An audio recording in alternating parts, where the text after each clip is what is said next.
certified 11 years in a row. All right, and back here at home, we have warmth this week. Yep, turning up the heat, Thomas. Yeah, and by the end of the week, it's going to feel full like summertime, so that heat is only going to begin to build. But for this evening, all the wet weather in eastern Utah will be exiting. High pressure will be moving in. That's going to result in those building temperatures and a summer feeling, especially by the end of the week. But down in southern Utah, it kind of already feels like summertime. In eastern Utah, we are still tracking a few isolated showers and a few rumbles of thunder, but those continue to work their way to the east, and they become a little bit more scattered in variety, mainly in San Juan County and up towards Grand County. But we still have a couple of showers just to the east of Hanksville. So if you're going to be traveling in the eastern extent of the state, just maybe build in some extra time if you have any evening plans. But as we begin the future cast, you'll see that as we go from now through around 9 o'clock, all the shower activity comes to an end. And then for our Tuesday, we'll be looking at a calm start to the morning and then mostly sunny to partly cloudy skies by the time we get into the afternoon.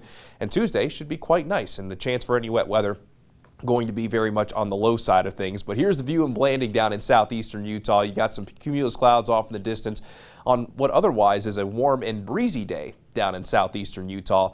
But with the warmth and the breezy conditions sticking around in southern Utah, we'll continue to keep a close eye on the fire risk at Jordanelle Reservoir. The Wasatch Back looking absolutely incredible. Just a few clouds off in the distance. It looks like somebody just pulled their boat out of the water. It would have been a nice day to be out on the water for sure. But as we go throughout this evening in Salt Lake City, right now we're sitting at 78 degrees. Temperatures falling into the upper 60s by 10 o'clock. If you have those evening plans, looking pretty good along the Wasatch Front before we see our temperatures eventually drop into the upper 50s. By 2 o'clock in the morning, then we'll see our temperatures drop into the middle 50s just in time for daybreak, but that temperature rebounding rather quickly. Daytime highs tomorrow along the Wasatch Front, upper 70s and low 80s, very seasonal for this time of year. But down in southeastern Utah, daytime highs will be in the mid to upper 90s with St. George approaching the century mark.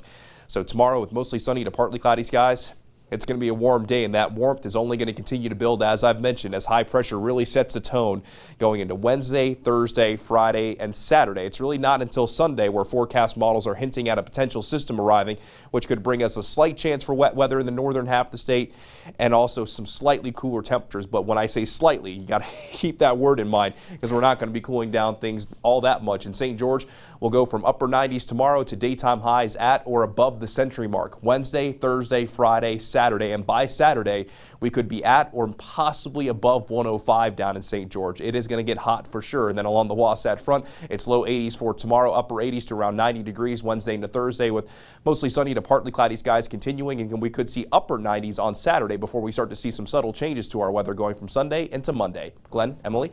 All right.